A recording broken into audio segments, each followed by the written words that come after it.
येत्या काही दिवसांमध्ये विधानसभा निवडणूक लागणार असून त्या अनुषंगाने सर्वच राजकीय पक्ष आपल्या पक्षाची बांधणी करण्यासाठी बैठका घेत आहे। त्यातच दर्यापूर येथे 2 दिवसांपूर्वी भारतीय जनता पार्टीचे प्रदेशाध्यक्ष चंद्रशेखर बावनकुळे यांनी स्थानिक पदाधिकाऱ्यांची आढावा बैठक घेतली। दर्यापूर अंजनगाव विधानसभा मतदारसंघावर भाजपने दावा केला असून त्यासाठी मोर्चे बांधणी सुरू असल्याची माहिती चंद्रशेखर बावनकुळे यांनी दिली होती। मात्र दर्यापूर अंजनगाव विधानसभा मतदारसंघ हा शिवसेनेचा बालेकिल्ला असून हा मतदारसंघ शिवसेनेला सुटणार व या ठिकाणी माजी आमदार कॅप्टन अभिजित अडसूळ हे धनुष्यबाण या चिन्हावर निवडणूक लढतील अशी प्रतिक्रिया शिवसेना नेते माजी खासदार आनंदराव अडसूळ यांनी आज दर्यापूर येथे जनविकास न्यूजशी बोलताना दिली आहे।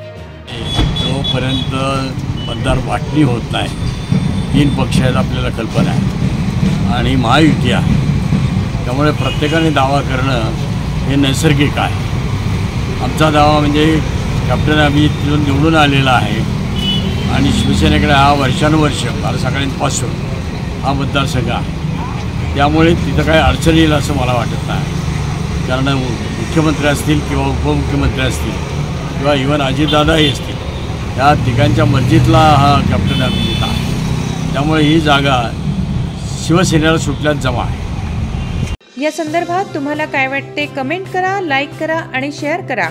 चॅनलला सबस्क्राइब करायला विसरू नका।